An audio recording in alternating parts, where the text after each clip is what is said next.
Hey, it's Gemma here from Beyond Quirks, and today Johnny's on camera as well. Hello.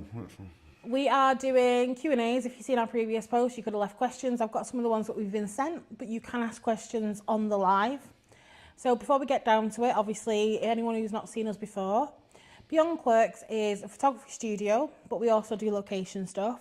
We're a safe space for one and all, and we both come from different backgrounds. I predominantly was a studio photographer and learnt location, whereas Johnny was a location photographer who learnt studio. So we traded skills and we kind of combined them together to create this space. Yeah, very much more outdoorsy than Yeah. indoorsy. So it's been with a that being different said, our first question was actually about that. What do you prefer, indoor or outdoor? It's a difficult one now because for me, outdoor was my comfort zone. Yeah. So I still love shooting outdoors and playing with natural light and stuff like that. But then I also, we live in the studios in Stockport, Manchester in the UK. And Outdoors a bit difficult with our weather. yeah, it's like, so you never know when you're going to get just a rubbish Manchester day and it's going to be awful sort of weather, and to try and cope with that, and then the model and I think everything else. you tend to use that skill more now in weddings, the outdoor stuff, I think. Yeah, definitely weddings and event stuff is that's kind of skill comes in. But I do love what you've taught me in the studio of having everything Under your control. Yeah. Yeah. Yeah. So for me, it is 100% studio. I love being able to control light and control the scene and control what's going on. But that being said, when I've been on location, I've kind of liked the thrill of being on my feet and having to work with the elements. So I kind of appreciate it more now than I ever did. But I still always look for how can I light the subject using natural light, or if there's like, you know, if you're doing a city centre one, oh, there's some really cool neon there. If I place them like this, I can light them like so. So those skills transfer over. I don't know if you've started to notice that you've kind of started bringing those skills in as well. Yeah, definitely. Yeah. It's, I know how to light people outdoors now, just using What you've not got. that I didn't before, but rather than it was being a bit more, oh, this looks really cool on camera, let's tweak this, let's do this. I'm now thinking, actually, if I get the light hitting this side, because I'm so used to the studio stuff, it's like Kind of changes your perspective. yeah. It's kind of worked for both of us, the sort of skill and things like that. It's like. So our next question is, how many photos would someone get if they did a shoot with us? How long's a piece of string? No, it's to me, it's one of the. It depends what package you're booking. Yeah. So we offer many different packages depending on weddings, portraits, headshots, you know, just general sort of fun. But I would always sort of the way we sort of run our sort of packages is you pay a certain amount And you get a certain amount. and you get a certain amount of images. And we kind of do it that way, so there's no hidden fees, there's no hidden costs, there's no Yeah, sort because of. that's kind of one of my pet hates. I've worked at other studios, and when they're saying, well, you know, you get all these things and the client gets there, it's like, no, you only get one image and the rest you have to pay for. We kind of stuck that and went, no, we're not doing that. We want to set it so you know exactly what you're getting. That being said, normally you get more than we say because we love the pictures. We normally get too overexcited in editing, and there's normally, say, I don't know, you pay for a package with 10 images, you're more likely going to get 15, 20. But I would always sort of go into the find that you are only going to get them 10. Yeah. It's kind of anything Rest else is is a a bonus. bonus. But it's certainly one of them that we always look at, what is it, what's the saying? It's like, underestimate but over kind of it's one of them that like we always like to give more you know than what we've got, sort of thing. So it always makes, it's why we have people coming back to us all the time, because we do like that. And I think it kind of ties in with one of the other questions is about how we got asked about how soon you get the images. We always pride ourselves on trying to get the images out as quick as possible.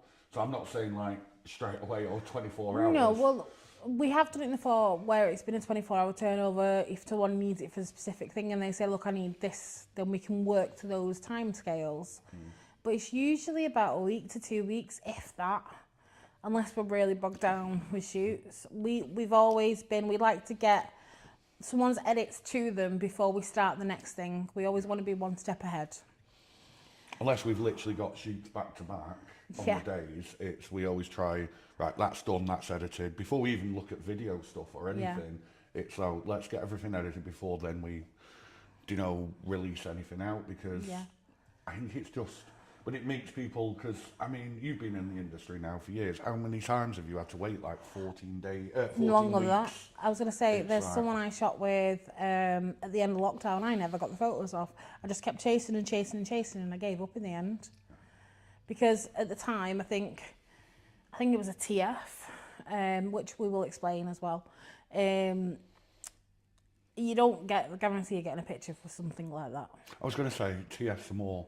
Well, we might as well distinguish it. So there's paid sort of shoots, and then in the industry it's like TFP or TFs or sort of, which and is it's basically what newbies kind of do. It's time for pictures. So normally the model doesn't get paid, the photographer doesn't get paid, makeup artists don't get paid. It's normally just a collaboration between everybody. So it's one of them that we kind of prefer that sort of to come through and everyone gets kind of. So for us, the only time we really do TF is if it's something that we have not got in our portfolio or we want to try something new. Recently we wanted to try some new lights, so we asked a model to come in so we could try them. Most of the time, I think it's our cheapest package, 100 at the moment. Yeah. So we're still a lot cheaper than a lot of studios anyway, and that is £100 up front. This is also answering how much do they cost, because that's another question we've had. But we have packages ranging from that to all the way to like £1,000 for a full day wedding and stuff like that. But it's a completely different kettle of fish, because the £100 sort of package is half an hour in the studio, 10 headshots sort of thing. It's like we could have 10 of them in one day and still sort of get through and things. So it's our sort of quick, cheap, easy, quick shots. But even if you wanted more creative, we'd sort of advise probably doing at least a 2-hour shoot, not for us to get more money, but then you've got a couple of outfits, you've got a couple of sort of different lighting and, different poses and stuff like that, rather than it just being quick, get in, get ready, done. Okay, so our next question is, can they request specific shots? So this was asked more towards, I think, the wedding stuff. Yeah. But I think it kind of works for anything else. If it's not too... Sorry, I'm just gonna... If it's not too completely,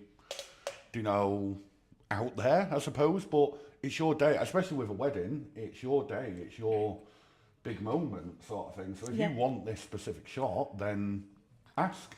But I suppose the negative is because, especially at the moment, the whole sparklers and all the trendy sort of shots and things like that. So unless you're at a venue where it's quite dark and there's time to do it, because that shot will take a little while to set up, it's kind of taken away from your sort of day. So we'd kind of advise probably not to do that sort of shot, but at the same time, if you wanted to, you have to. There's no problem. Yeah. So here's the thing. It's not been asked, but I want to explain it to you. If you do a wedding with us, it'll either be myself or Johnny. You'll meet up in person, or you'll go on a video chat so you can see your photographer. You can have a discussion, and you can get a plan in place. So we do like a shot list of what you definitely want on that day. Anything else is a bonus, but we make sure we get those things you've asked for. Yeah. And we always create like a list of, especially, the group shots? I call them the group shots. Yeah. But I want mother-in-law and father, and, in these ones sort of, even if you want in more sort of, just get a couple of shots of the family, I still get you to create a list more, because then I give it to the best man, then I give it to the head bridesmaids. Because we then, basically, it's easier for you to kind of get your people in charge to rally the people, because we don't know who there's your always family are. Uncle Dave at the bar already at like 11 o'clock straight after the ceremony. No offence, Dave, but it's one of them that there's always somebody there that you need to go and find, and they're never there for the pictures, and then it's taking longer for the pictures, and everybody just wants to go off and get some food and have a drink and enjoy the day.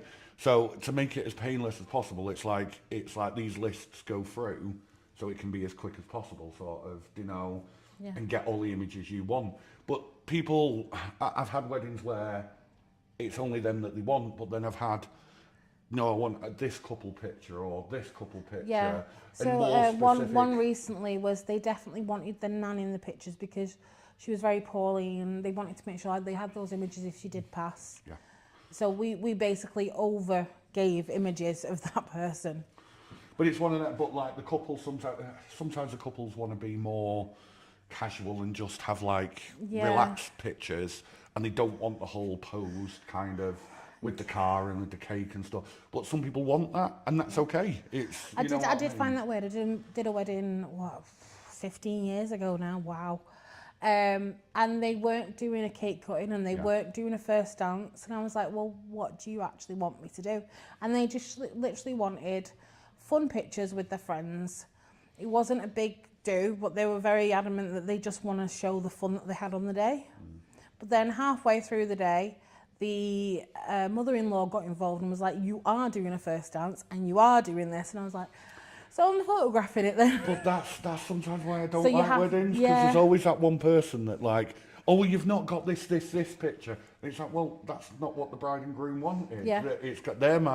They're my clients, but they're the people that want to sort of deal with so it. I literally went up to them and I asked them directly, like, is this what you'd want? Like, we're going to do the first dance to appease her, but we're not asked about pictures.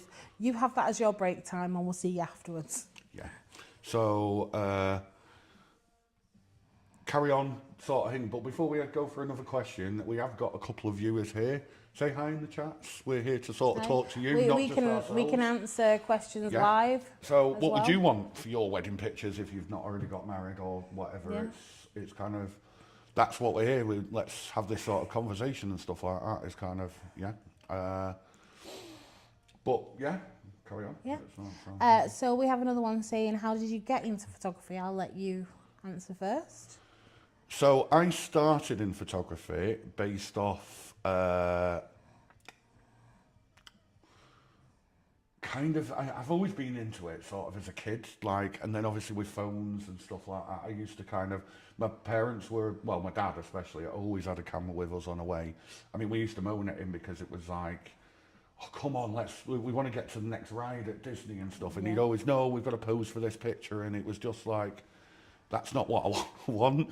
But so I've kind of always grown up with the sort of pictures and stuff like, and the cameras, but I then got into like mobile and stuff very quickly, and then I started with 360 photography, which is kind of a bit of a niche. Yeah. So I was going to say, if you want to see some of that 360 work, that's on your personal one, isn't it? It's on Johnny Bentley. Johnny Bentley 360, yeah. But you have shared some on the Beyond Quirks. Yeah, I've shared a few of them. That. But it's all about the 360 cameras have two fisheye lenses, and obviously you can get video, it's like the full sort of thing, but it's become more common in mainstream media now. Yeah, it's you see a lot more sort of tiny planets and rabbit holes and stuff like that is what they call them, but I use that and kind of made creative images from it, but it's where I learned the basics, sort of like the photography, triangle, ISO, exposure, f-stopper and stuff like that, and I kind of learned that. So in the basics, and then it was lockdown. I had a full-time job, sounds awful, but wasn't getting out much. So it was kind of like, I saved up some money and got a proper camera, and then started working with models and stuff, because I am very much a people person. So I wanted to see people, and I suppose in lockdown that was kind of quite hard, but one-on-one meeting with somebody, social distancing was all right, that I could sort of still get my creative thing out. Yeah, you created some really beautiful images during that time. And that's how we met, because I'd worked with a few models before, and then you wanted to sort of come. Yeah, well, you'd worked with a model I knew, and I really liked the images, and I was like, well, I'm stuck at home twiddling my thumbs. Let's do a safe distance shoot and see how it goes. Yeah. And then sort of just progressed from there, so I kind of I got signed, got, everything over, and with like a modelling agency, worked with plenty of models and stuff like that. And then it just sort of kind of went from there. And then obviously we kind of built up our relationship, and then we decided to get this space, with the studio and stuff like that. It's like, thanks for the follow. Thank you, Devil's Gaming. It's like, if you got any questions, give us a question. Sort of, yeah. That's really random, but yeah, it's but yeah, that's how I sort of started. And then, I mean, so primarily I work outside location sort of shooting, but then inside You've been getting more into... I'm getting more sort of hingy. Yeah. It's like, but I think that's more probably because of your health at the moment. Yeah. Is I've been doing a lot more of the shooting and the filming and the you know, stuff like Yeah, that. because I've had quite a big flare. Started in December and it's only just calming down. Those who don't already know, who haven't seen our previous stuff, I am disabled, but I'm still here and I'm still doing. And we have a studio space that is ground floor. The car park is literally right near the entrance. It's to create a safe space. So if I am having flares, I can still shoot. During kind of lockdown, I went a bit stir crazy. And then after lockdown, I had a child, which didn't help with my health at all. It completely buggered my spine. So I've had to really slow down a bit. But with my photography, pre the kind of craziness of the world, I was doing it full time. It was what I did as a job, and I love it. But when I had my kid and the studio I was working at was no longer where it was and the whole world kind of changed, I went into a bit of a stoop. You had a bit of, let's say, a midlife crisis, yeah, let's say that. It was literally, oh, am I just a mum now? What do I do with my life? Woe is me. I went into that little pit, and Johnny, being the amazing partner that they are, said, well, why don't we get a disabled-friendly studio so you can still do?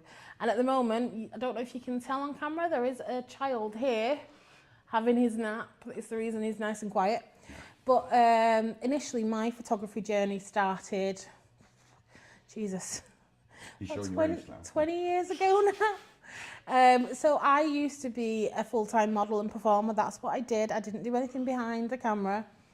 And I went for a group shoot for an agency. It was for a big magazine. We were all dead excited and we got there and it was someone's house, which I don't mind home studios, but it was very seedy. I did not feel safe there. I called the manager and said, I don't think this is appropriate for the girls and myself. And she said, well, we've already paid him, do the shots and leave. So we did. The images came back and it looked like a toddler had done them. So there's very clever toddlers out there. Well, yeah. But no, they were horrendous and they couldn't be used for the article that they were designed for. I don't know what went on in the background. I'm sure that the agency fought for their fees back or whatever else. But I said, look, I've got a camera. I use it for pissing around the house. I don't actually do anything with it. Let me have a go. And the next thing I know, I'm doing the next 4 publications for them. And it kind of went from there. And I had to learn fast how to do this. And then I realised that as a model, coming from the other side and learning photography, I could give more guidance and help and support behind the camera, and it kind of developed. And then I started doing workshops and classes and trying to learn everything I could. And anyone wanting to start out in photography, YouTube is your friend. There's a lot of tuition stuff on there. There's lots of guidance. There's lighting stuff and all sorts. And I kind of learned that way. And then obviously once I was working in a studio full time, I then developed and honed that skill a bit more. And now we have this space. Sorry if you see me moving. I was trying to get the reflection off your glasses. I've got little circles yes, for your yeah, light. Like, But if anyone wants to get started in photography, we can offer support as well. So you can always message us and I can do a class with you because, see, here's an odd one. Before I did photography, I was actually doing teaching as my day job and then the modelling on the side, and then it kind of all turned around. But I've still got those skill sets and I'm happy to teach and learn and kind of grow with you as a photographer. We are looking at doing some of our content on YouTube. We are looking at doing some sort of photography for basic. Photography for basics. That was really bad English, but like how you'd like. I mean, if anybody picks up like a mirrorless camera or a DSLR nowadays, yeah, they're scary looking. They're big. There's so many buttons and everything, and sometimes it's just your phone is probably capable and a lot of cheap, you know, crop sensor cameras nowadays sort of thing is, yes, obviously you don't have the beauty of getting the lenses and stuff like that, but if you can go into pro mode on your phone and know the different sort of modes and the f-stop and you know how to get that sort of once brilliant that picture. Knowledge is there, you can grow. Transfers onto everything. It's like, I mean, I'm still learning the video side at the moment, and yeah, that's very new to that's us. been very different because it's kind of, especially event stuff. It's like, because I'm in photographer head, but I've got to change out and get into more video stuff. Yeah. And like even just learning the basic thing of like my focus on my camera. Yeah. And because it's different when somebody's still and in photography mode, that you can kind of, you can, what? Not puppet them, but you can pose them and get them in the right spot and get your shot. Whereas video, especially events, it just happens in the moment. Yeah, you have to be quite on the ball. If you've missed that focus, you've missed that focus. It's kind of, and then, yeah. I'm getting there with it, but it's been a learning curve for me. It's like, it's kind of. So our next question is, what is your photography editing style? So I think both of us have similar styles. Yeah. So our core kind of thing is we work with a lot of alternative models, obviously being quite alternative And ourselves. we've done a lot of alternative weddings. We tend to go for the more darker look, is what I would sort of say. Yeah. But that doesn't mean that we can't edit anyway. The only thing I would sort of say that our style is, especially that's kind of consistent across the board, is we tend to not over-edit like faces. Yeah, we want to keep skin. You looking like you, unless you request differently, of course. So we do like more sort of natural. I mean, yeah, obviously if you've woke up that morning and come to a shoot with a massive spot on your face and you don't want it, we can take that off. But like generally smoothing of skin and stuff like that, we try and keep it as natural as possible and stuff like that. Same with, we don't really do any like making you thinner or enhancing areas, and stuff like that, because I mean, yes, if that's what you really want, I was going to say, if you want it, we can, but our natural sort of editing technique is not doing that, because we prefer to embrace I was going to say, we're all about celebrating who you are, whatever size you are, whatever height, everything. We literally will celebrate that. If you have issues with a particular part with your body or an angle that you don't like, then we work around that for you. I hope that's answered that. I think so, yeah. But our stylists, we tend to go for the more darker stuff than the commercial stuff. We like playing with shadows and kind of different colours of lighting and creating different effects with it. Yeah. I mean, if you want to see any of our images or anything, I was going to say, you've got our social links are on screen at the moment, at Beyond Quirks, but the website is purely just... Someone's actually asked, how can I see your portfolio? Yeah. So our website is www.beyondquirks.com. It's as simple as that. Yep. But you can get to that from any of them socials below. And on there, it's got our full portfolio. And we actually... slightly different than a lot of people is we actually have a website separate to our website, which hosts all our portfolio. And it's basically our most recent pictures going back. So it's definitely got the best of the best in there, but it has got pictures that, obviously these are normally like free, as we were discussing before, TFP pictures and stuff like that. But they're all linked with, they're all our sort of last sort of photo shoots and clients and stuff like that. So you would have seen, we did a live last week editing some of Bex's images. They're up there. What else? The only time you can't get into one of the portfolio links on it is if the client was requested to keep it private. But they don't show up on that link. Yeah. If they're private. So it's normally if they've paid for the shoot and want to specifically, these are my pictures or we're not sharing it. It's like, I know we've done one for a birthday celebration that's coming up, which is a bit of a surprise one, isn't it? Yeah, so that's had to stay private. So those images have had to stay private, which is fine. If you don't want them. I mean, we did a headshot for a amazing sort of client, a guy. He had such an amazing look, but he wanted the images for his dating profiles. It sounds awful, but he didn't want us putting them on our portfolio, which is fine. He paid, not an issue. But that's kind of the point of... So this kind of leads into another question. Someone has asked how they get their photos.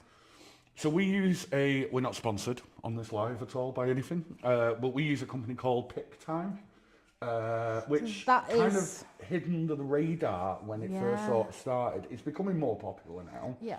But we really like it because we upload the images and then it kind of creates a gallery for us. So instead of it just being links to download certain files or a zip folder. So when you click to the portfolio, that is on PicTime. Yeah, yes, the portfolio. But what it does is it shows the images in a nice, presentable way that you can then sort of scroll down them, and there's like functions, rating functions that you can then choose which ones you like, which ones you want to download, or if you just want to download them all, you can do. Yeah, it's really simple. But the way it works, we have it so it connects to your email address, so you're the one that can download them. Yeah. It's not that everyone can download your images. We try and make it so it's for you. And you get the high resolution images, and there's also the option for smaller resolution, which works for your social media. Yeah, yeah. So it's a really nice platform. It's a really nice platform, but I've always used PicTime because but kind of starting when I was out. So. But you use WeTransfer. We were on WeTransfer for a bit. I can't remember the other website we ended. Was it not Dropbox or stuff like that? Dropbox was for a while, but Dropbox was a bit iffy. Because after a while they'd expire, and sometimes the client. I think that does as well. Gemma still gets messages from clients sort of, I can't download my pictures. Well, why didn't you download them? And this is like 3 years ago. 4 years ago, and I'm like, they're not there anymore. Yeah. I mean, it's luckily we have backups on backups and backups. I think every photographer has, but it's one of them that the ones on PicTime, they stay there unless we physically take them off. Click, delete. It's, but it's got quite a good, I'm not trying to, I sound like a sponsor, but the PicTime, it's got quite a good free trial. You get so many megabytes on it. I mean, for those of you who are starting out in photography or modelling, it's a really great way to have an online portfolio. Yeah, because it's free to get that initial sort of thing in the portfolio. And when you're just starting out, you only need that small amount of pictures when you're beginning. And stuff like that, and some of it's, because they do what was, you can actually do prints with them and other stuff. Yeah, you can order things with them.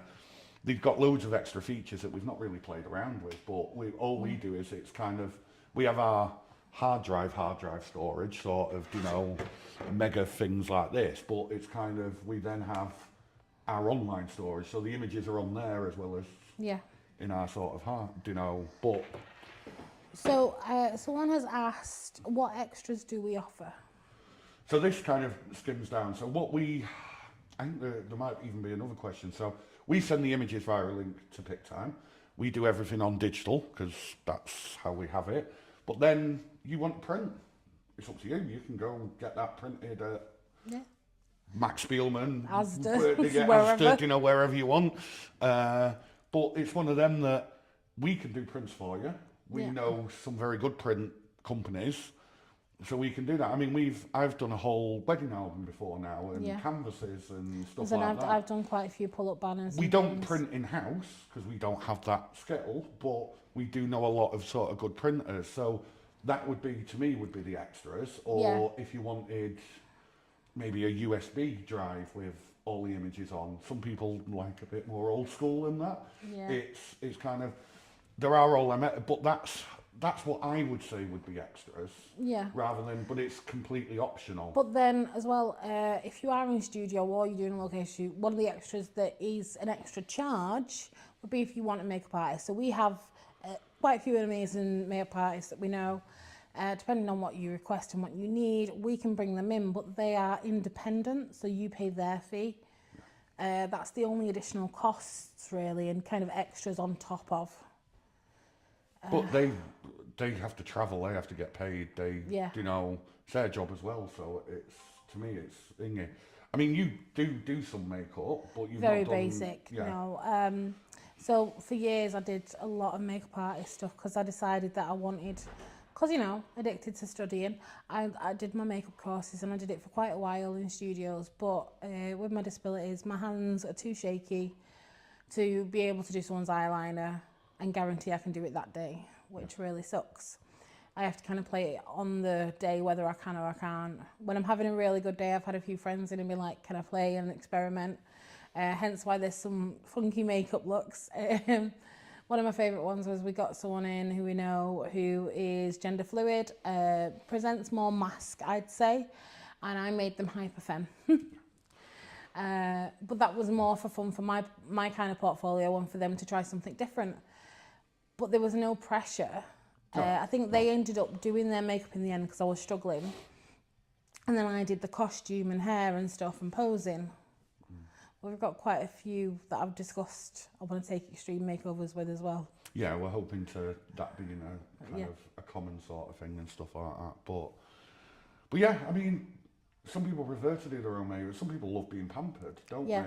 It's one of them. Depends what you want. It's different than, and I'm not here slagging off other sort of people, but it's different than other, certain studios and stuff like that do it as champagne reception, kind of champagne getting the makeup and hair done. You have these pictures done, and then they sell you after the fact. Yeah. On the images, so you basically pay for the makeup artist. Yeah, you basically pay like £50. Sweetie. To sort of cover the makeup artists and stuff like that. But then what they'll do is they'll show you all the images and you kind of go, well, if you want 10 of these, this will be the price and stuff like that. So you don't really know. If you hear the noise in the background, our little monster has just woke up.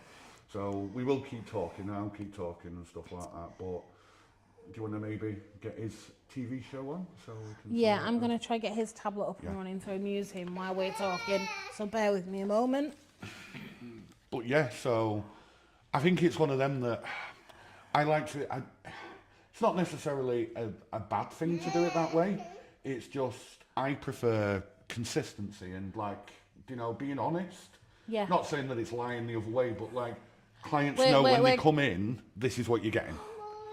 You're going to walk away with them 10 images. If you want suddenly another 10 images, you already know the price. It's that's sort of how it kind of works, whereas the other way round is, to me, it just seems a little, not a bit shady, but if I was going into that as a model, I'm not sure if I'd enjoy. Well, no, if you actually want any of these images. No, I think I've said it before and I'll say it again. Those days are really great to give you kind of a nice pamper day and a bit of experience. I've even attended things like that because it's really nice to just have that time and kind of get in front of the camera. If you've got confidence issues, it can help boost it. But it's not a way to build a portfolio and to kind of start in the industry. It's more a bit of fun than anything else. You tend to find it's more, I say normal people, but it's more... Non-models. Non-models, your everyday sort of people having a nice pamper day, having a drink and getting some nice pictures at the end of it. And most of the time, clients like that, they'll buy maybe 2 or 3 photos just for themselves. It's not a big thing. But those 2 to 3 photos are normally way highly edited as well. And highly edited. It's yeah, I don't look anything like my pictures, but I kind of wanted that at the time. No, and I get it. It's like I said, there's not a bad thing and good thing about it. It's I just think we kind of made that point as we start off. This is how we were going to do it, wasn't it? This is, we want to be clear cut. These are our prices. Done. This is what you get. Yeah. This is what we do. Any additional stuff is not. But any additional stuff is more stuff that you wouldn't normally need. So, if you wanted to get prints, but you could go away with them digitals and get prints yourself. Yeah, because we give you the high resolution version. That's entirely your choice. It's the same. I mean, we've started doing some events now, haven't we? Where we sort of take kind of a mobile studio out. Which is really fun. Capturing sort of thing, but we kind of have the thing of, well, we'll take, anybody can come up, have your picture done, but then if you like them and you want a digital, it's this price, but if you want them printed, it's this price. Yeah. And it's as simple as that. It's kind of, but we have them prices up there. You don't have to have your picture taken, but we tend to find a lot of people quite enjoy it, and then it sounds while you're on it, I just want to give a shout out. On the 22nd and 23rd of this month, we have one of those booths up. So we'll be doing a photo booth at the Stockport Tattoo Convention, and we'll be running around with cameras. Well, yes. I'll be hobbling around, you'll be running. Yeah.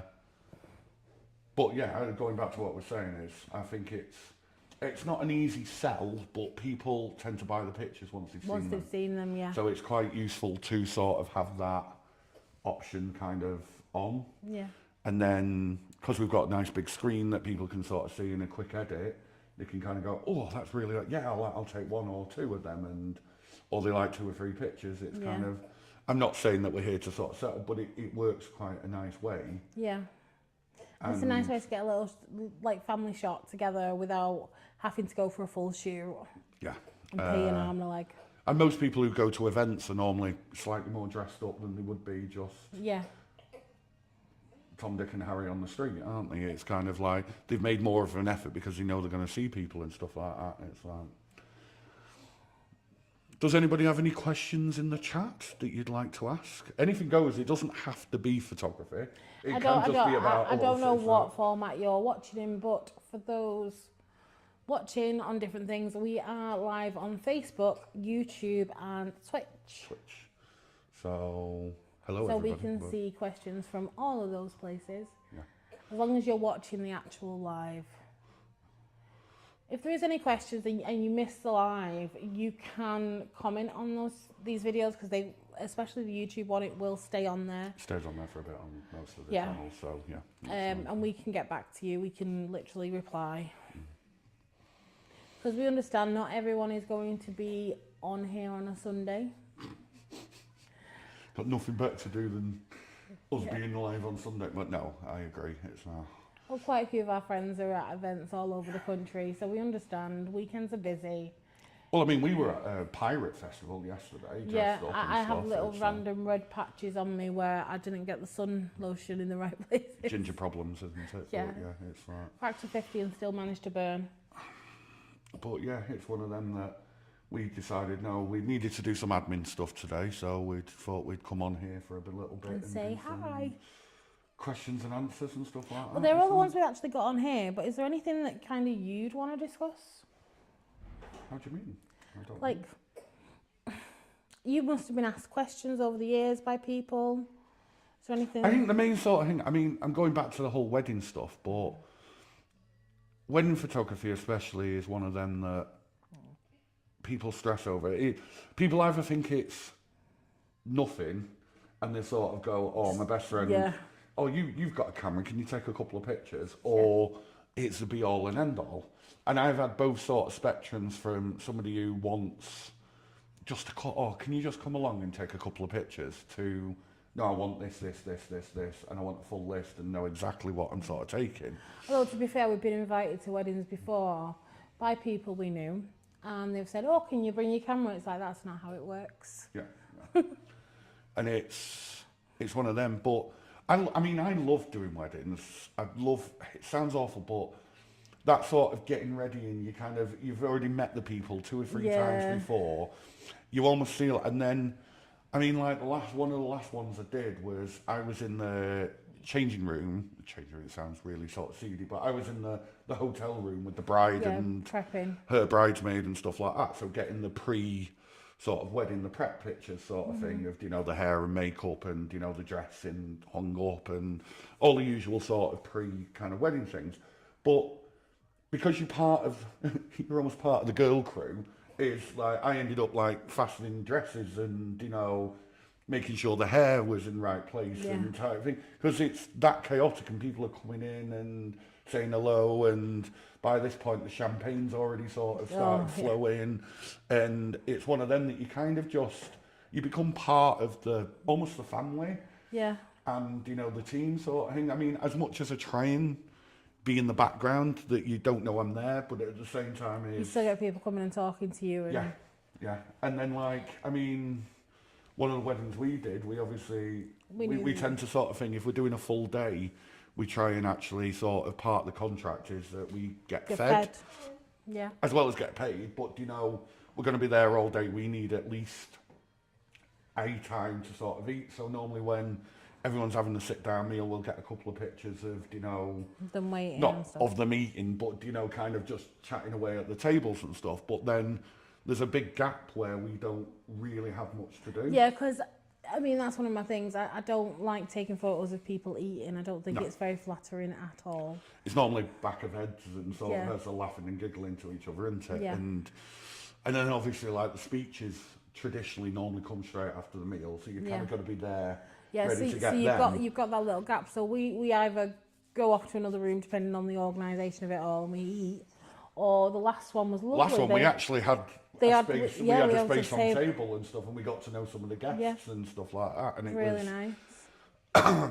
Which is always sort of, it's not expected, but kind of it's nice to sort of be part. But like I said, and then at the end of it, you're almost dancing along with them on the dance floor, because it's kind of, you've been part of their big day and special, and And then we're the rare ones that we get to relive it for a week as we're editing all the images and all the videos, and then you send it to them, and then they're over the moon, and it's why I love doing weddings so much. But then at the same time there's sometimes so, like, not political, but there's so many sort of drama that goes on behind family drama, the scenes, and trying to sort, like I said, go and find Uncle Barry was it Barry or Dave at the bar, and it's like, and then people moaning, or something's not happened, or something's been missed, and then it's kind of like, or somebody's late, and it just, you then, because you're so involved with getting ready, you're also so involved with all the drama that's going on and trying to calm people down, because all it takes is to set somebody off and being nervous and stuff like that. It's kind of, it's a weird one, but I wouldn't change it for the world with weddings. It's kind of like, but then I think if I didn't have that, not connection, but, you know, be involved as much, I wouldn't get as much of the candid stuff. I mean, one of the good things that kind of works in our favour is that we are people. Yeah. People. We like talking to people, we like engaging with people, and I think that adds to the element, because people feel more relaxed and they'll have a laugh and you'll get those moments more. Yeah. Whereas I've worked as a second at a wedding with someone else, and they have pretty much been pan-face and just get on with the job, and they got the shots they needed. But I got the nice shots of the laughing and the giggling because I was talking to them. But how do they get the silly crowd shots? So I have a little sort of thing, don't I? So I love it. With the group pictures, so you've got like 4 or 5 of them up there. I get them to look at the camera, right, have a picture, and then I literally sort of say, right, look at each other and pretend as though you like each other. And they all look at each other and normally laugh and giggle, and it's the best sort of, or you get them all to pull a silly face. Or pull a silly face sort of thing. And it's great. And but I kind of say it not to every group, but it's my little thing to break the ice. To just relax people. If you've got like a load of people together who normally wouldn't be together, that helps to kind of have that little banter. Well, sometimes, like, I mean, most of the time the parents have met the other parents at normally a meal. Yeah. But sometimes it depends whether they're like from different ends of the country. The groom's party's not normally met all of the wife's party, the bride's party, and vice versa. Or it's kind of, it's one of them that it just lightens a moment. So these, not saying hard-faced photographers, but you know, where they don't have like emotions and want to talk to people, I don't get how they get candid shots and stuff like that. It's very rare. You can tell the difference in someone's portfolio if they're all very posed and very perfect. Yeah. We like to keep it natural. One of my photographers who I look up to very much does the same. I love their work so much so that I said when we finally do it, I'm hiring them. Again, they are more of a dark photographer as well. I think I feel akin to them, and I'd be happy with their work because it's on the same kind of style we do. There's a lot of candid and there's lots of kind of playing with tones. Beautiful work, and I don't mind giving them a shout out. So it's Click Click Bang Bang was the name they were under at one point. They're amazing. I love their work. If I had the money to hire them, I'd go and get pictures done just for the hell of it because their work is stunning. I thought they were a possibility future for us, aren't they? Yeah, that's what I said. Yeah. They're the ones that I'd want to do our wedding, depending on when we finally do it. But I think it works with models in the studio as well. You've got to have, I'm not saying banter, I hate using that word, but you've got to have that. Some sort of communication with them and really talk to them and kind of gauge how they are and what they're happy with. That's one thing as well. I know not all photographers do it, but we offer viewing sessions. And we're not like, some studios they'll send you home and you come back and you have a nice champagne reception where you sat down and looking at your pictures. We tend to do it literally on the day while you're getting changed. We're going to process a few pictures to give you an idea and let you go through the list with us, and you can pick what you really like. And for us, that gives us an idea of what poses you like most. And if all your pictures are of you on a certain angle, we'll know that that's your good angle and you're happy with that angle. Because everyone's different, and the stuff we love is not always necessarily what the client loves. I was going to say there's nothing worse than like us picking out, oh, we really like this image because I really like your eye in that, but maybe your insecurity is your eye. Yeah. Yeah, you know what I mean? It's kind of, we like to sort. I mean, Gemma is actually sat on our viewing couch right now. It's sort of, It's very comfortable. I'm normally here in front of the computer where sort of our So clients you are kind can't of really sat tell, there. but there's a big TV screen in front of me. Yeah. Where I can see both of the camera angles and I can see the chat for anyone asking questions. That's why I randomly keep looking over there to see if there's anything popped up. But it's one of them that kind of, we have this sort of setup so then you can see the images as we're sort of scrolling through. I mean, And rather than champagne, I give you a brew. Yeah. Cold drink or We a brew. made the mistake once of letting people have champagne at a shoot, wasn't it? No, because it was friends of yours, wasn't it? Yeah. The first time they'd seen each other in years. And they got a wee bit tipsy. And it was really difficult to get them to pose. I mean, we got some very silly ones. I mean, all of the images were great because they're all laughing and stuff like that, but they did want a couple of serious pictures. And some of them weren't. It was difficult to do because by that point they were already, bottle and a half down. But they hadn't said they wanted these serious pictures until they'd already had a drink. And I'm like, oh dear. So we sort of said, if people want a drink, they can have a little one before, but that's about it. It kind of, yeah. So, well, the thing is, neither of us really do alcohol. No. So we're not going to have that kind of stuff on the premises anyway. It's not something that we do. But I did find it quite funny when we had Prosecco queens dancing around, kind of being silly. With confetti. With confetti, yeah. Yeah, because she got married the year before. Yeah, but her chief bridesmaid was stuck in another country. Korea, was it? I Korea? can't remember. Yeah.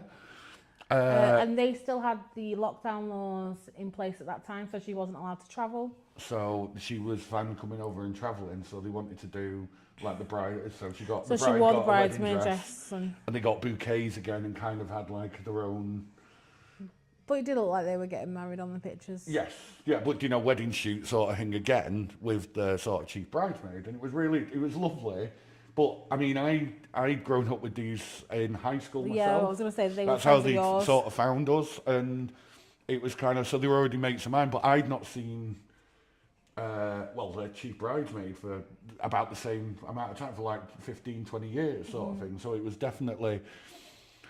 It was kind of like reliving some of our childhood as well as kind of, it was just a great day. You kept having stories from when you were younger.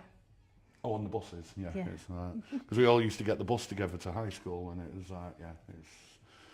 That's the thing. I mean, if you do know either of us in person and you want to come over for a shoot, we're still happy to shoot friends and family. Yeah.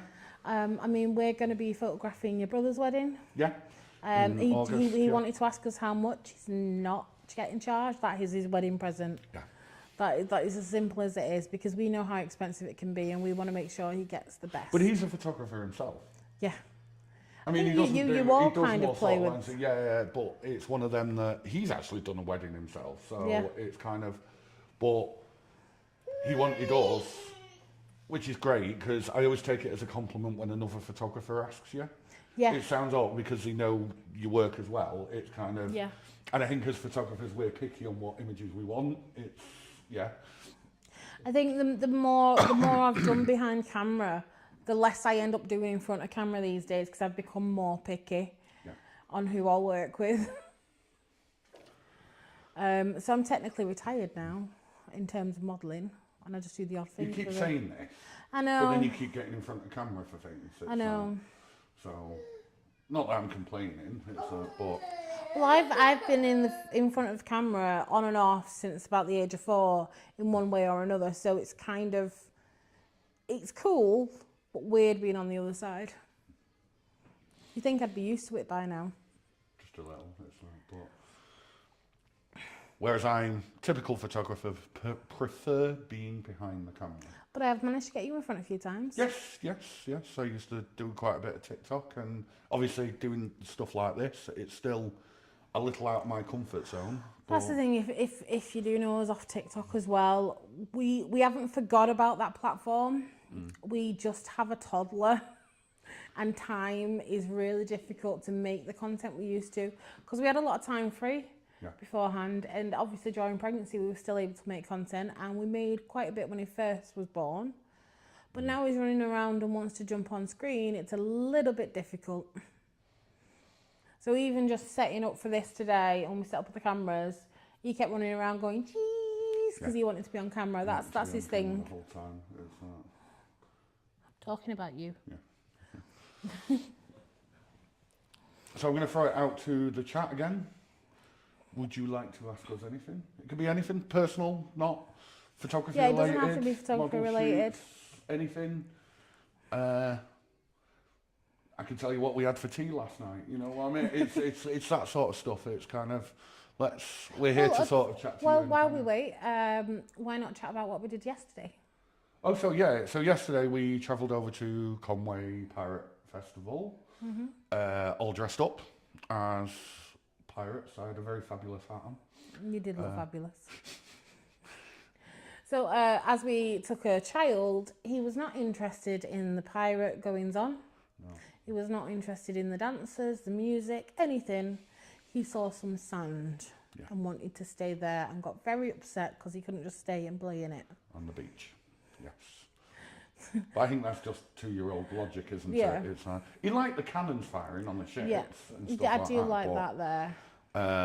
But he just wanted to go back to the beach.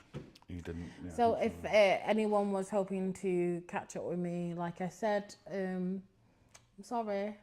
My child demanded the beach and he won. By the time we were finished there, after me trying to chase him because he didn't want to get off the beach, my legs were done. My back was starting to go and I was like, no, I cannot do any more. And then I remembered we had to walk up a really big hill to get back to the car park. And then I still had to drive. Yeah. Yes. So at some point, halfway up the hill, I've stopped, sat down, changed, taken off all my weapons, my corset, and put on a pair of trainers. I did not care if I looked the part at all at that point. So if you were around and you saw what looked like a grumpy lady dressed in red and white pirate costume on a walking frame, that would have been me. I think I should have pirated my walking frame though. I think it needed to be themed a bit. So as Gemma mentioned earlier, Gemma is disabled, so you have a lot of, sometimes you're with a stick, sometimes without, and you have like a full-on walking frame. It's like, I mean, it is red and black, it's your modelling colours, but it is very much something that you used to be embarrassed about. I mean, you're over it. I still have moments where I don't want to... I think for me, it's only been recently that I've embraced the fact that I'm disabled, but I still got a little bit upset because it's my first time going back to this event with those disabilities, whereas last time I went, I didn't even have a walking stick at that point, I don't think. It was a real kind of reality shock for me of how hard it is to walk up those hills. I never noticed that before. And I'm not, if anybody knows Conway, it's not really that hilly. No, and I struggled just on that. Hills. I mean, don't get me wrong, they weren't like the easiest. I don't think it helped though because it was all cobbles as well. Yeah, cobbles and walking frame don't go together. Is difficult, isn't it? So. So recently, I changed all my profiles and actually put that I'm a disabled mum and model photographer. I tried to mask a lot before in my early days of kind of getting problems. And now I've accepted it, it's a little bit easier and I'm a little less embarrassed. But sometimes if I see someone I've not seen for years and I'm in the walking frame or having to use walking aid of some kind, I still have a moment of, oh. But I think the big thing that we have with why we're sort of pushing kind of like our content and stuff like that is because we have got that niche of the fact that we can work with disabled models in our studio, which a lot of studios can't. Yeah. Because of... Well, I found this, that the more disabled I became, the less places I could get to. Yeah. And we're obviously ground floor. And it sounds odd, but I actually had this comment a couple of weeks ago, is like, they prefer to come to us as a plus size person because we're both plus size. Yeah, there is that as well. Yeah. And like, so I imagine somebody in like, say, on a frame or a wheelchair would prefer to work with somebody that has them sort of things, understands everything. One of some of the videos that we're looking at bringing out is stuff like poses with a walking stick and poses with a wheelchair, and that sort of stuff, because I don't think that gets discussed as often. No, it doesn't get discussed enough. It's definitely becoming more mainstream across the media, and I mean, we were just discussing this the other day with an advert we saw on TV with, it was a razor or like a hair removal. Oh yeah. And it looks like most of the models are normal models. Normal I say people. normal looking sort of model rather than sort of thingy, because it was more about embracing the hair and taking off what you wanted to take off. I found that with a lot of companies, that they're more about kind of embracing who you are. Yeah. It's only when you go into designer brands that they're still in the old-fashioned kind of, you have to look perfect. Yeah. So it's personally nice to see, and it's kind of, hopefully... I love the Dove campaigns. Oh yeah, well, I think they sort of started it. Yeah, they were kind of part of the revolution. It was like being your the true self, and you being you and stuff like that, isn't it? It's kind of... I hope more brands get into that, because some of them seem to have gone the other way for you at the moment with being plus size. Yeah, they've gone too far. Yeah. That's all they're doing, and kind of there has to be a middle ground. Talking of plus size though, I'm actually wearing something from a plus size company. Yeah. I love this. We'll give it a shout out to Topsy Curvy. So this is Topsy Curvy. It's a hoodie. I'm actually wearing two brands. And it's rainbow goth, and it is the most fitting thing I've ever had. I never fit into kind of the normal goth box, and I never had a name for it, and then now I'm like, oh, that makes so much sense. Sorry, I'm trying to reset this for the little one at the same time. It's okay. But yeah, so I mean, there's quite a lot of companies. Yeah, well, and this is sorry, before I forget, this is Phoenix Designs. Yeah, Phoenix Designs. Yeah, it's She doesn't just do latex. No. But you nearly had a full-on argument with somebody in a high street store the other day. Oh, it was, so they've stopped doing the plus size department. So they've stopped doing the plus size department section, but instead they've made all of their range. All of their range go up to a size 22. Yeah. Whereas their plus size range went up to a size 30. So I snapped at the poor woman. I was like, I still can't shop here now because you stopped having my size, and you were one of the specialists for that. Yeah. So they've kind of broadened the range for everybody, but at the same time then isolated people like... Yeah. Yeah. Because not everyone's a size 22. Yeah. Especially, like, a lot of people are still battling now weight gain from during lockdown days, and kind of trying to relearn who they are and their bodies. But you've got the same on the other scale. So, like, the same company, I'm not saying names, their original brand started at like a size 6, so the very skinny could get something. They now start at size 12 and go to a size 22. That is their size range, that is it. Mm-hmm. I've got friends who can't even shop there anymore, who are very small. But it just seems to isolate. I mean, don't get me started on men's clothing, but it's that's a whole kettle of fish. Yeah, but it's one of them that kind of, I just don't get it. I mean, I can't shop on the high street. No, you haven't been able to do for quite some time. There's the odd shop that might have the odd thing in for me. Just to give context, because obviously I am sat down, but I'm 6 foot. I'm 6'7", so just literally 2 meters. And obviously I'm a bigger guy as well. So like stuff like Primark and other shops like that will not go near me. Even my shoe size, I'm size 15. So yeah, but I got excited because Primark did a big post about the fact that they're going to start having plus size range. What they meant is we're going to have up to a size 20. Yeah. Which is great, which fits I suppose to say the standard standard more possible. Yeah, it's like, and I'm glad that people are embracing that side, but it's one of them that I'm plus size, but I don't necessarily need the bigger sizes because of my weight. It's my height. Well, no, there's a problem there because a lot of plus size brands are designed for shorter people. Yeah.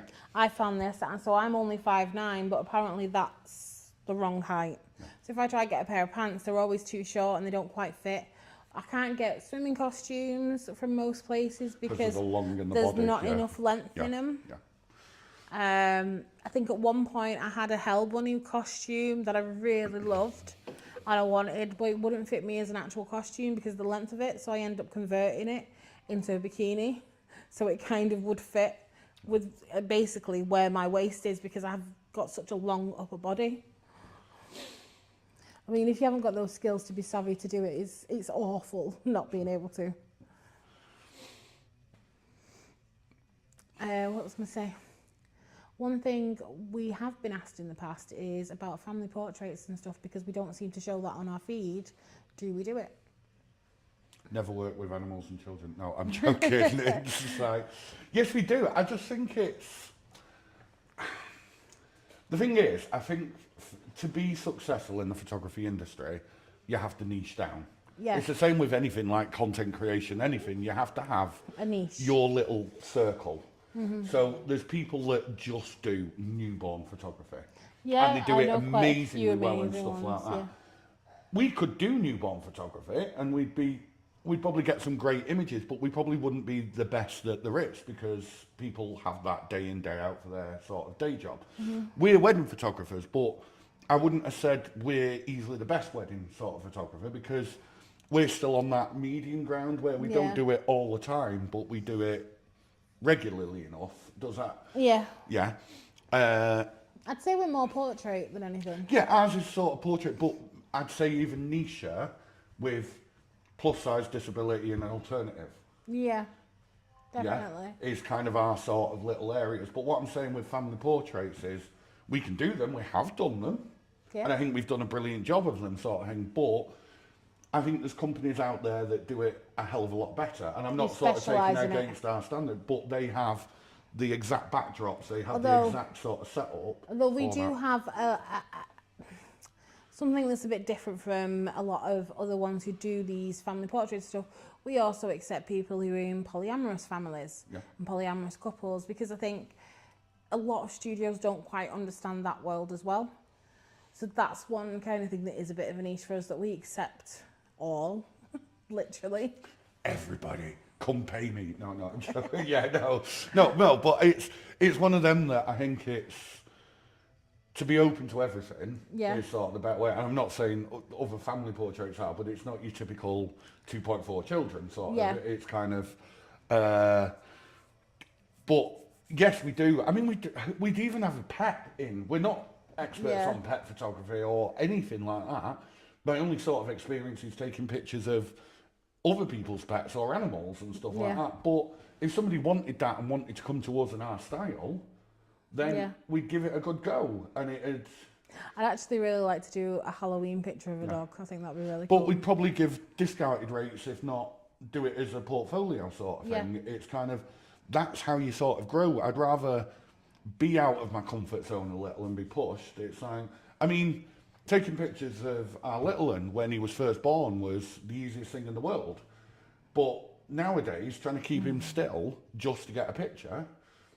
Well, yesterday I was trying to get a picture of him on the beach the whole time. It was too busy. And the only good picture that you got is of the back of his head. It's like, because he was sort of sat down still for a second. But it's one of them that I think any photography, I would sort of say, it's like if a company wanted to come in and I want white backdrop branded. Oh yeah, I mean, really I can images. do e-commerce stuff, and it's not my sort of type and style, but we could do it, and we could do it very well. It's just I've done stuff like that in the past. There's skills that are there, but I've only ever used them once in a while. It's just I prefer to be even product stuff. You've done some. You still see your stuff on product all the time. Oh yeah, when we walk around, we're like, that's my picture. But it's one of them that. Yes, you enjoyed it in the moment, but it's not sort of something you'd want to permanently get into. It's kind of, because I think it's a different skill set that you have to know. Yeah, you have to think out the box to create those images. I mean, one was over ice, and I was like, how do you do that? Yeah. It's like landscape photography. Don't get me wrong, when I'm away and I thought, oh, that's gorgeous, seeing that. When I did Scotland and the train and stuff, I loved them images, but I know somebody who's a proper landscape photographer would blow me out of the water, because they've got the patience and fitness levels to probably climb the hill, to get that perfect shot, know exactly where to go and get the right sort of thing. It's kind of, whereas I'm more, because I'm used to shooting models and events, I'm more sort of on the fly. Oh, this looks good. Oh, my composures look right. Oh, the lighting's okay. Let's go for it. But I don't then go of, oh well, the moon's not. If the moon was slightly Yeah, further I'll just over, wait it would- half an hour for Yeah, that to. yeah. I can't see you doing that. And It's I like know I've I always couldn't. wanted to do like astrophotography and stuff, you know, Yeah. you know, stars and things, but to have the patience to sit in a dark field Yeah. for hours on end doing that, I just don't think I'd have. No, you need someone you can talk to. Yeah. I think that makes the difference for you. Yeah, so I think that's why I went into the model stuff, because it's that sort of making friends, but also at the same time is having that, even if I don't really know you, it's having that kind of, Yeah. I hate to use the word again, but banter to sort of, you know, it's fun for me and fun for you sort of thing. It's kind of... Oh, on the thing of people, we understand that there's also neurodivergent people who don't like being in a studio environment and don't have flashes and stuff. We can work around that. We do have permanent lights like we've got on at the minute for people who prefer that. We can create safe spaces in the studio or on location. I just thought I'd throw that out there for anyone who was worried that they couldn't come in. The only issue is if you possibly have some of the neurodivergency I do on the AD front, we may end up on an AD spiral and having a random conversation, and Johnny might have to kind of go, wait a minute, we need to do the picture, because that has happened before. Oh yeah, you love... Like, if you've never worked with somebody who's ADHD, it's kind of like... It's fun. Squirrel! Sort of, it's kind of... Especially when they're both not triggering off each other, but, you know, where you kind of both sort of, like, spiral down, was it? Or into the same thing. Yeah, the couple shoot that we had not that long ago, where you were just like, it took all day, not that they didn't, but yeah. it took twice as long as it should have been, because all you two kept doing was chatting about stuff and like things, and it's kind of like, Gemma, get behind the camera, not like in the lighting, sort of talking to them and stuff, and it's like, but you kind of just get used to that thing. But we have, I mean, we work with a lot of cosplayers, and I'm not sort of here a lot of cosplayers are we literally saw a neurodivergent. TikTok the other day, like how do you know you are neurodivergent? Is you're a cosplayer, and it's sort of like so true. LinkedIn. It's kind of like, but we've worked with a lot of neurodivergent people and stuff like that, and it's, I mean, you're very much on the spectrum and everything anyway, aren't you? It's kind of, and I'm not sure. I think I've got traits, but it's one of them that we work with here, there, and everyone with that, and it's about knowing how they connect to the world, and how they would prefer to be sort of in the scene. Some of them want a mask and be completely normal, and others are quite happy. They let down the guard and kind of have fun. Yeah, it's kind of... Well, that's the main thing that I wanted to do with this space, is that you don't have to mask here. You can be 100% legitimately yourself, and there is no judgment. I'm going to create like an alert or noise for our live streams going forward, I think. Yeah. With like a cheese button. So whenever we say anything cheesy. So was that cheesy? Yeah. Thanks. So like my whole Beyond insecurities thing that I said last time, it's kind of... cheesy lines. Cheesy line. Cheese! And like a big sign comes up on the screen, yeah. It's, what do you all think of that? It's kind of... I think we need to start doing some more sillier stuff like that. It's kind of...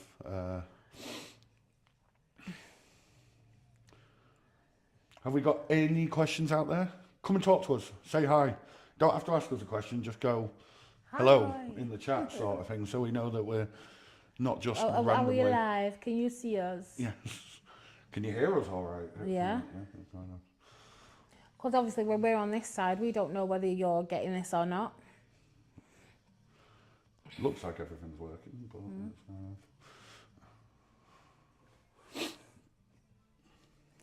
So what have we got planned coming up? So obviously we've got the Stockport tattoo thing. Where did I just put my phone? I'm not sure. Right, I'm holding a tablet for a child because he's being too lazy to do it himself. He wants me to be the stand.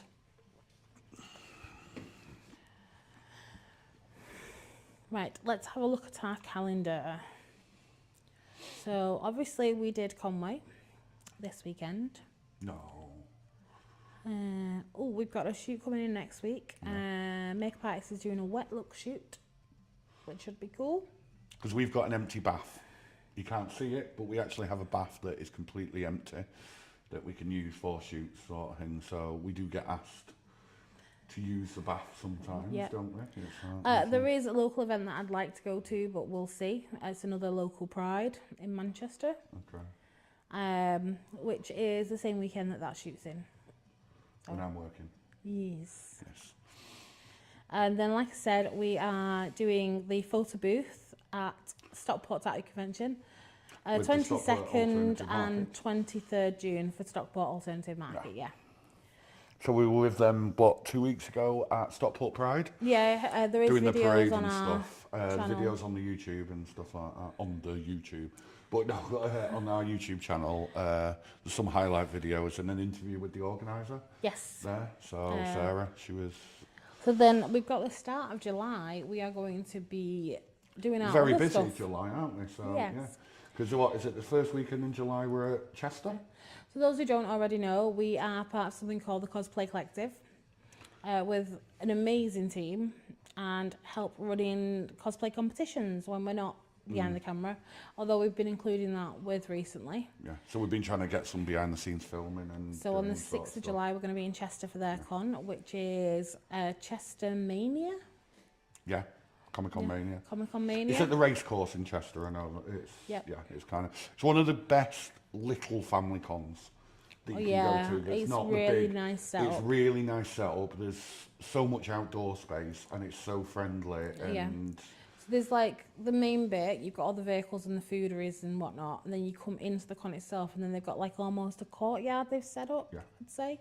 Well, it's the race. So if you've ever been to an outdoor race track, horse racing, I'm talking here, they have like a pavilion U shape is what I'd sort of say. Do you know, a horseshoe shape?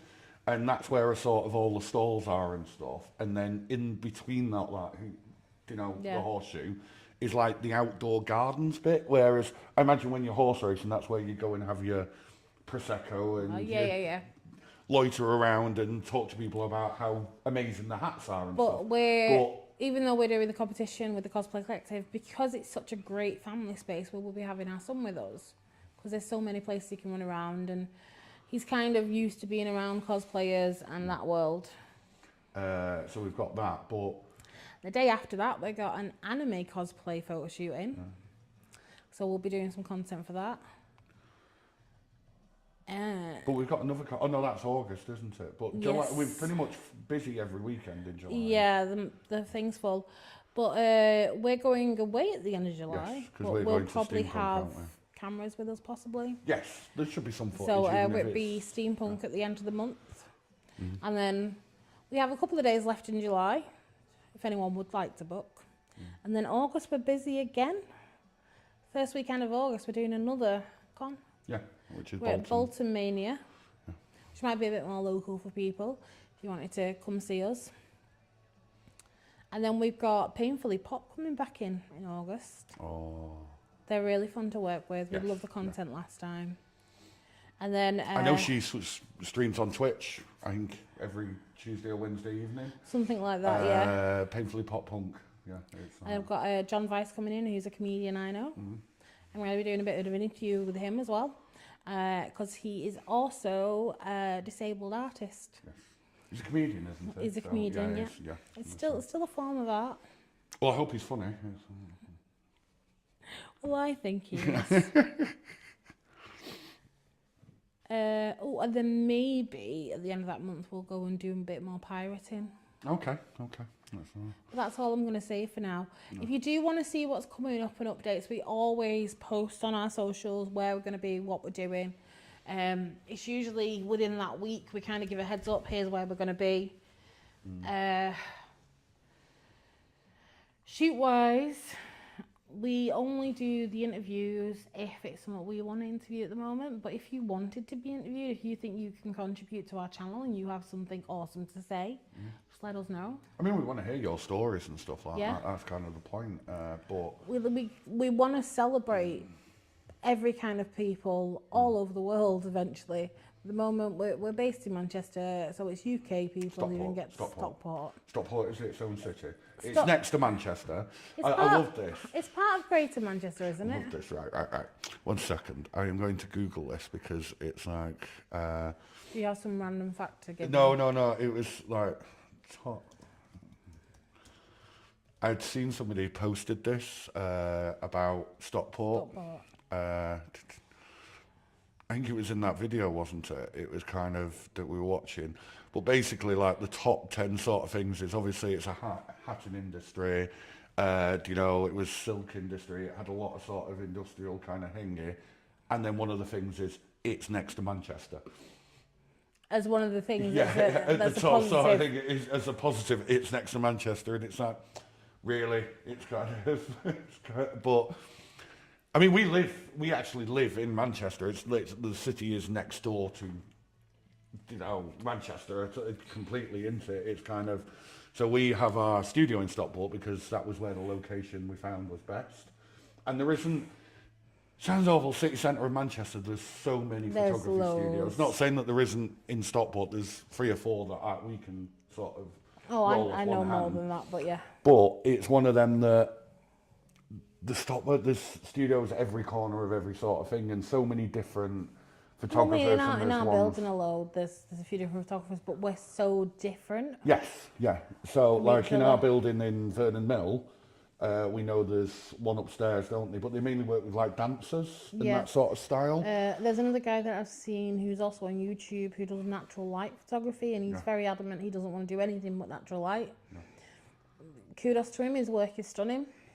And he's in one of the rooms upstairs with giant windows.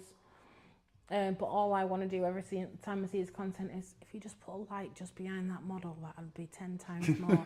But that's because that's my background. Yeah.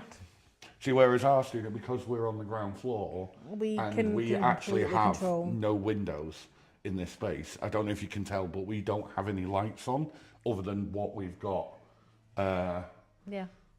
What we wanted on, sort of thing. So we've got some ambient lighting around, but then we've got the main sort of studio lights. So we can completely control the environment, which is great. And we've even got like the wall behind me, we've got UV on that as well, so we can completely black out and do UV lit stuff as well. Yeah, it's amazing just to have that control. So we sort of aim for that with the kind of, that's why we chose Stockport, because it's 10 minutes in the car for us driving, but it's also where the mill is situated. It's literally next to the retail park. Yeah, you can cross over the road. Stockport sort of city centre, so it's easy to get to for public transport, because when we first got it, we didn't drive. So we had to get here on buses and stuff. Buses, And which was really funny during the first initial days when we first got this space, because we were travelling on bus to come and do all the work, and we were a bit knackered doing it. Having a car then would have been nice. Oh, it would have saved so much time. But it's one of them that's why we chose the sort of space. It's kind of, and it's not perfect. There's so many wish lists that we could have for this space, and stuff like that. But it's a work in progress. It's like this whole setup is, we've started this, and some of our videos on YouTube of our earlier background, ones. It's already improved considering, how we started on YouTube sort of thing. Yeah. And it's one of them that we're kind of... Well, I'm a true believer in you can always grow and develop and improve. Yeah. And that's what we're doing with this space. We keep adding new elements, different things, and it's great. And is it next week we get the new lights? Hopefully. Yeah. It's, they're in transit. No, they're not even in transit. They're out of stock still. And we just get, basically, when they're back in stock, we'll be let to know. Oh, I thought they'd at least started that process well. No, not yet. So we bought a new free kit light setup. It's a more modern one, isn't it? Yeah, to replace our old ones. But at the time that the price was on offer, so we've secured the price. Yeah, we secured them. But the item is out of stock until sort of it comes back in stock. And then once we sort of do it, they'll send it out. That's the thing. When it comes to starting out, don't worry whether you've got the right lights or not. Start with what you've got and build. All I would say though is, everyone always goes to the buy the next camera, buy the new camera, buy a lens. That's all. A good camera and a lens. Don't get me wrong. Lighting is your main thing. Whether it's natural light, anything. Your first sort of thing should be lighting. Yeah. Even on like Twitch and YouTube, your first thing should be lighting over everything. I've seen quite a few people kind of overexposed because they've put massive lights on themselves and. Yeah, it's. But I mean, at the moment, I mean, this setup's quite nice. So we've got an ambient light, literally in front of Johnny, which is above the desk, and it's like a blue tone. I don't know if you can see on the camera. Kind of see it on the side of my face. I've got one of the cheap permanents on me to give a bit of light, and Johnny has a ring light on him. That is it. That's all we've got. But it looks nicer than just having the lights on. Yeah.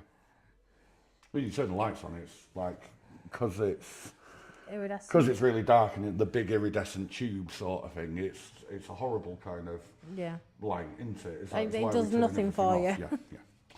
And like today, we're on our very expensive, mirrorless Sony here on you. That one is but the one on us is just an iPhone.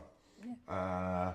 Purely just because, yes, we've got another camera that we could set up, but just for this second angle, it's quicker and easier just to throw it on the phone. And with the right lighting, it looks okay. It's kind of... I mean, we don't even need the big Sony camera for something like this, for live streaming and stuff. We have that because that's the main for pictures, but it does also do great videos. So it's kind of one of the reasons why I kind of love it and hate it though, because it brings up every little dint because it's so high res.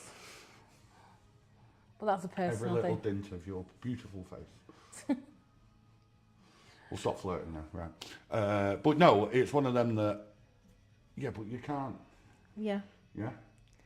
I think you get a basic understanding of light and you go from there.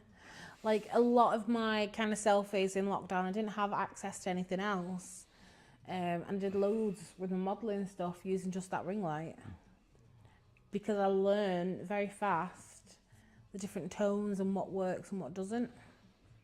And YouTube's your friend with that. There's so many videos out there that it's kind of, not that we're expert on live streaming or streaming at all, but to me with videos and stuff, but photography especially, lighting is everything. Yeah. You can get amazing pictures just by a single light shining on one side of people's faces, but you can also create so many creative things with 5 or 6 lights that just, if I could have, I'd have a ton of lights with all different things and filters and all sorts you could do with it. In time. I think we need a bigger space for that, wouldn't we? But when I started lighting stuff properly, I was on an old Bowens kit, which is what we started in here and what we've took around, and now we've reached the point where we're like, right, we need a bit more than that. Well, it's more that we've upgraded the camera and then it's not keeping up with the camera. Yeah, and it's having issues, and it's kind of, I'm not saying it's at its end of its life, but you can tell it's... They're great for someone starting out though. Yeah. You can tell it's getting a bit old and a bit slow. It's like we've had to upgrade the laptop. I was going to say old and a bit slow. Are you talking about me? No. I'm getting like that right now. But we had to upgrade the laptop because it wasn't able to edit and do as the fast stuff that as we we needed it to. Yeah, it's kind of... so we were thinking faster than the computer, and now we're kind of on par now. Oh yeah, easily. It's kind of... It's even like, I remember transferring pictures on the old laptop. You'd set it to transfer, you'd go and have a smoke, have some food, and it was still doing it. Now it's 5 seconds. Well, it depends on the cable as well. It's not always... Yeah. It's the port and the cable and everything, but... But yeah, I started out with 2 lights, an old Canon that was really slow and flaggy, and... Was that the one that you broke your wrist picking up? Yeah. So I've always had, like I said, I when I got into like proper cameras, it was only lockdown, so it's only been, 3 years, 4 years? Yeah, 4 now. So I went and bought a mirrorless camera, so I never had a full old-fashioned, as I say, not old-fashioned, but the bigger DSLR full sort of mechanical cameras. So you saw mine. So I picked yours up, didn't I, the old one, and it's like the weight of it is just ridiculous. And so when I was using it for a full day shooting, I'd have to wear a wrist harness so I wouldn't dislocate, because the weight of it over a long period of time would actually cause issues for me. I mean, our new mirrorless camera It's amazing. is heavier than the older ones. But it's still lighter than... But it's still a lot lighter than, it's kind of... But like, I think, I can't remember what my old camera was. My very, very first camera, I think it was a Nikon little thing. It didn't have any major settings on it. I think I could change the f-stop, that was about it. And then it was auto IS. And it was really hard to get my head around learning new stuff. But I've done it over time. But I just started out with the basics, and I think that's what people need to understand. You don't just start, get a high-end camera and then you've got it. That's not how it works. You have to hone those skills. Well, I shot a wedding on my phone. Yeah.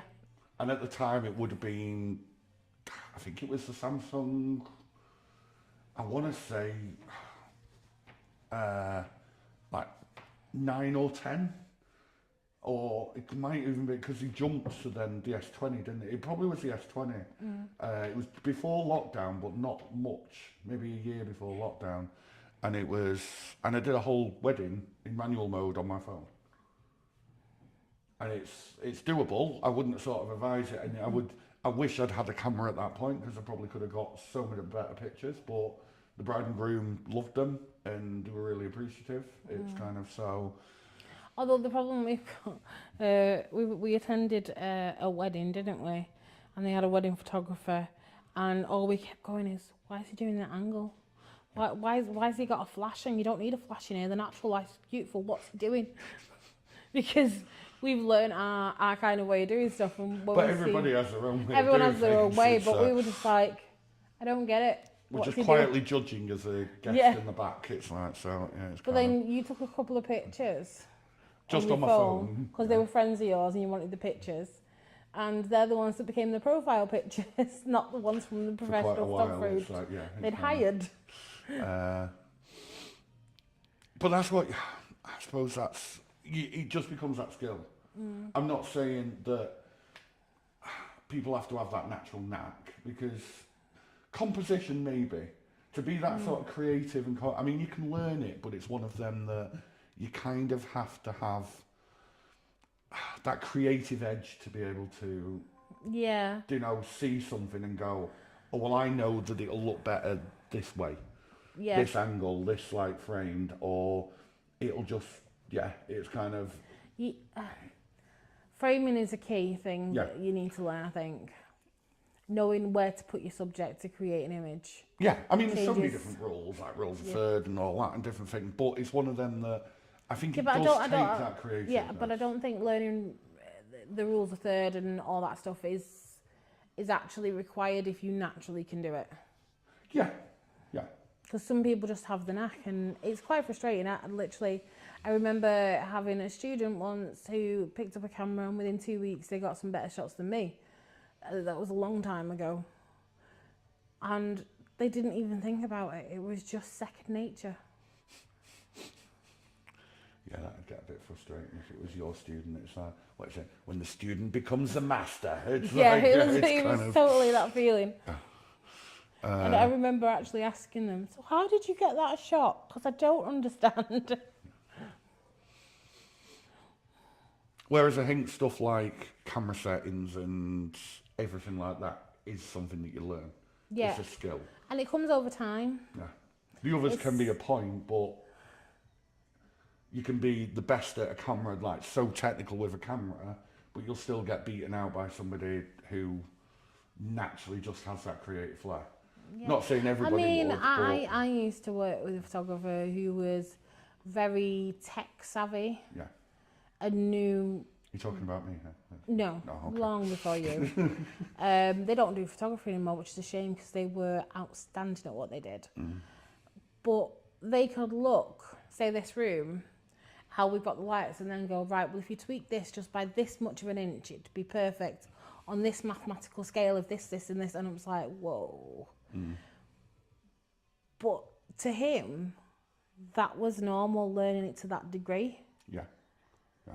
But for me, I just needed to know, does that look right? Do you know what I mean? Everyone has their own approach. So well, that's kind of how I'm learning the studio stuff. Is you kind of, I've got a basic idea with the lighting and stuff, but then, oh well, if I tweak that, what does it look like on the back of my camera? Yeah. And that's kind of where oh God, 15 years ago now, I did a whole day. My client had cancelled, and I had a whole day to myself, and I didn't want to do anything. I'd already set up the studio. I was kind of right, so I got a cup of coffee. I did a load of self-portraits, moving the lights at different tones to kind of strengthen my knowledge. I got some great content as well because I ended up using the images, but learning like that worked for me. Yeah. Whereas with you want to kind of see it hands-on. I'm very much I learned the practical side on like YouTube, you know, the theoretical side on YouTube, and then I'll be like, right, I want to try that, and that. Yeah, and how do I then, put that in practice? Yeah. That's how I did driving. Yeah. You know, that's how sort of my mind works. It's kind of... It's finding the ways that work for you. I mean, for me, I found I learnt more by doing rather than watching stuff and reading things. I just kind of go, right, does this look cool?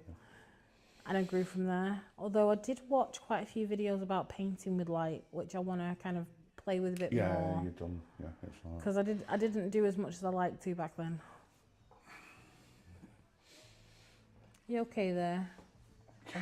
Having a bit of a fidget. Yeah. I think we'll probably look at calling it a day unless anybody else has any other questions or anything. I think I've covered all the ones on here. Yeah.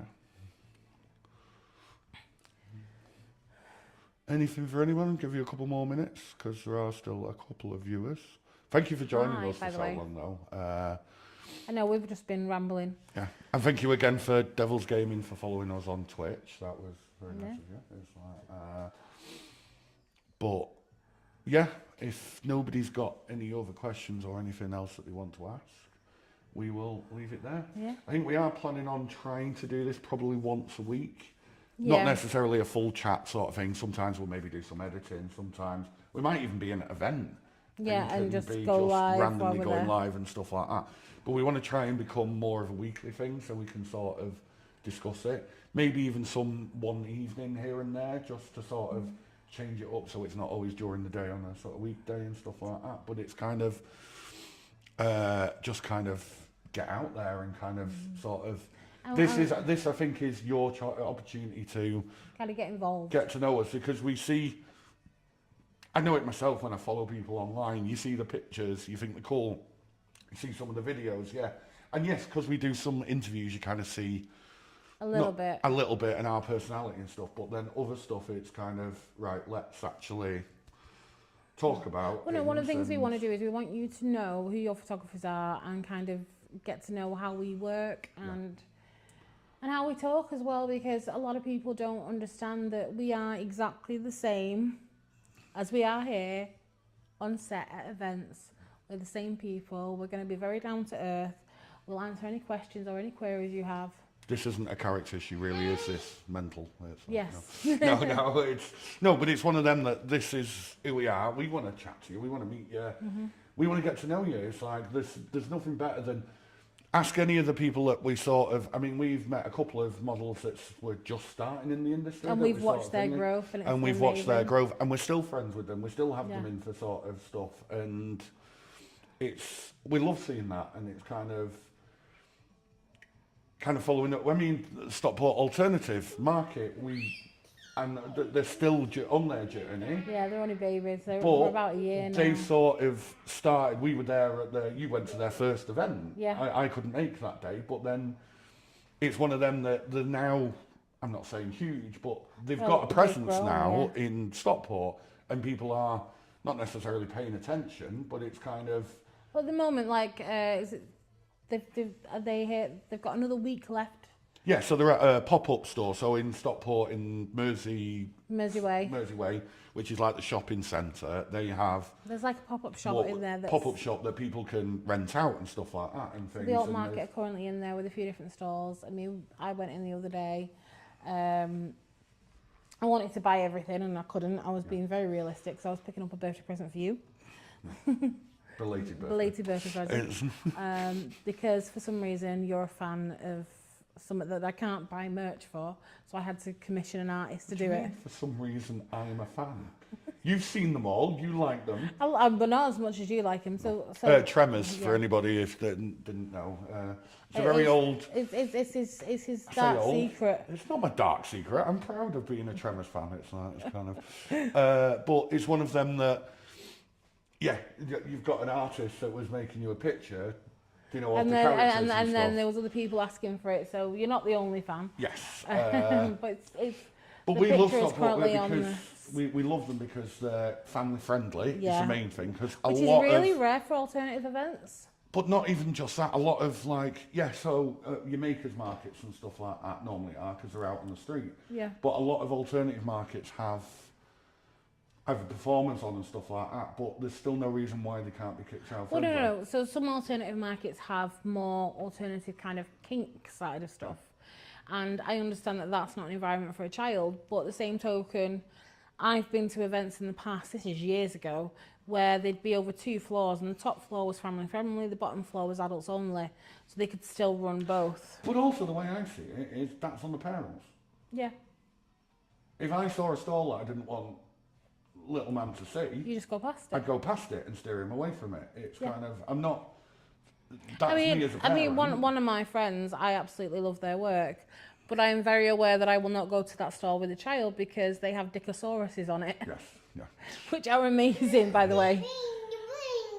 But, because he got excited because he heard the Endosauruses. Yes. So he loves dinosaurs, and the first thing he'd go for was that.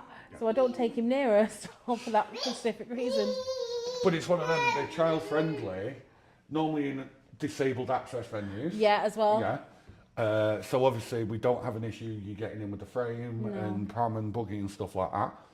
9 times out of 10, well, I think all of Stockport ones are free entry. Yep. Not that we don't mind paying into Tattoo Con is free entry for the market. It's free entry for the market, but then they get discounted rates off. Yeah, so if you want to go into the actual Tattoo Con, you get a discount because you come through the market. Yeah, but it's one of them that all of them are a plus. Yeah. For me. They're all amazing. There's loads of different ones around, and some charge anything £5, £10, you know, sort of thing, just to gain entry, and there's not always anything better at these other events than the other ones that we go to. So that's why, I'm not saying that's why we've liaised with them, but that's why we you liked attending them before we were asked as a business to come and have a space. Because the problem I'd had becoming a mum was a lot of the alternative things that I used to go to, I can no longer access or go to. Yeah. And, I mean... You felt a bit... People are like, well, just get a babysitter and go, and it's like, well, it's not that easy. At my age, like... At my age... I don't have my grandparents. Caleb doesn't have... No, I don't have grandparents. We don't have parents. We do, but I've got my stepdad, but we don't have direct people who can have a child all the time. We have a couple of friends that can have him. But we don't want to take the mick. They have their own lives. Yeah, and we tend to use them for, I say special occasions, but events where we have to stay over. Can't hang it. And then if there's one every 6 months, it's not a burden on people. It's kind of, so that's how we kind of work it. But to just go for a market for a couple of hours which I really enjoy. And to catch up with a few people and stuff should be something that we can easily go to with a child. It's kind of, especially a well-behaved child. I'm not saying he's well-behaved all the time, but it's one of them that I'm not saying everything should be family-friendly, but for stuff like that... It really made a difference for me because I was feeling very cooped up and that I'd lost the alternative world because I couldn't attend anything anymore. And being able to go to a space where I feel safe, where I can access things and I get to be in that world still was amazing. Yeah. It's kind of given me another lease of life, so thank you, Stockport Alternative Market. And obviously we're now involved with them and we're loving seeing their growth, and hence why we wanted to kind of get involved and interview them. Well, we had a stall at their Christmas one. Yeah. I can't remember what they call it. It's not No, I can't remember. But you know what I mean, isn't it? But Yeah. they had it in November. Oh, Gothmas. Gothmas, yeah. So they had it in November last year, and we had our sort of pop-up studio. It was our first time having a full pop-up studio in such an amazing space as well. Like, it was in the Masonic, and we had this whole room, and we thought, well, we'll get a few photos in, and then we can have a look at the stalls and catch up with people. No, we were non-stop. Ran busy all day, and which is a great thing for a business. It was awesome. Well, at one point, I had to go to my friend's stall and sit on a chair on her stall just to hide for a second, so I could have a drink for a moment. But no, it was the only way I could we also stop. had a child with us all day while we were working, and we had a couple of friends taking looking after him and taking him out and stuff like that, and he was great, and that was perfect. It's why we sort of, they're doing the tattoo con. What's this tagline? They're taking over Edgeley in Stockport, aren't they? Is we're happy to sort of thing because we know we can. I mean, we've actually ended up getting a babysitter for the weekend. Just in case. Just in case over the 2 days. But we've already said they're doing another Gothmas next year. And we've already said we want to be, because it was such an amazing atmosphere and a great event. Yeah. And some of the Whitby Krampus people came along. Yeah. Which was quite fun because I'd asked them and I wasn't sure whether they'd be available because they have a manic schedule. But if you see any pictures from back then, they were quite cool. Yeah. We really need to post some of the Krampusy ones. Yeah. Probably do it later in the year though. I need to have a look and go through some of the images. But yeah, it's one of them that we really enjoy them sort of hanging. But we also, we'd attend it anyway, even if we weren't working. Yeah, if we weren't working, we'd still go. And it's why when they asked us to help with, the Pride. Yeah, it Parade, was a no-brainer. It's kind of, we want to be more involved in the Stockport community as a business, as a small business in the Stockport. But also at the same time is we kind of want to support them. It's because they've been around now doing things. And well, like I said, just about a year now. Yeah. Although I did regret agreeing to do the Stockport Pride Walk. Oh, it was a bit fast for you, wasn't it? It was a bit fast. So you can see me in the parade for most of it, and then at one point I disappeared because I cut a corner just to catch my breath and take some painkillers because it was a bit fast for me and I was on my frame. And we learned after the fact is they were kind of they were given a time scale to do it by. Or how I get that there's obviously other things that have to go on, like closing roads and closing pavements and manning it and stuff like that. So they'd obviously had a certain time for the parade I think they need to consider giving it a bit longer next time. But you were obviously on your frame, and it was a tough. Yeah. It was. I'd say it was a normal walking pace, but obviously Jen walks a bit slower. But normally with parades, I was out of breath, running to and from filming and getting bits. But like we've done parades before, like obviously we've done Whitby Krampus, and they're usually on a slower pace. You get to kind of pace yourself. And I've done Manchester Pride, and that was paced. Yeah. But this was ridiculous. It was so fast, and I couldn't keep up. Even though it would be people's normal walking, I was just dawdling behind. But we still love being a part of it. Yeah. It was amazing. And like after it, we get to the stage area and I just sat there for ages. So randomly on our video, there's footage of me just sat there fanning myself, cooling down after it. Because it was boiling hot as well. Yeah. Like I did not expect that heat. We checked the weather and it was meant to be all right. It was a sort of 18, 19 degrees, but then it was scorching sun. It's ridiculous. The whole day. I mean, us Northerners are not built for this sort of summer, but it's kind of, it's one of them. Hands down to the person who was in the full bear outfit for it. It was the Vernon Bear, so it's the Vernon Building Society, but it's a mascot of Stockport County. Yeah. But I don't think I saw. I mean, I don't know who the person was in the bear. But I didn't see him take the head off. Out the whole parade, and then they were out at the marketplace for a good while as well. Yeah. So it must have been probably half the day they were in this. I don't know how warm would the unicorn costume be? One of those. The unicorn would have had. So there was a blow up like unicorn outfit thing there. I would imagine because the blow up stuff, it has fans in it. It's so it'd be normally nicer. As bad. Yeah. It's I've noticed that with the blow-up costumes. It's kind of... But yeah, we were finishing 10, 15 minutes ago, and then we got talking, so it's... But no, thank you again for watching and being with us.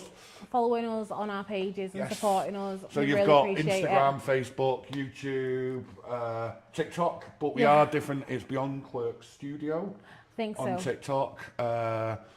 Obviously, please go and like, subscribe, do whatever, the usual sort of stuff.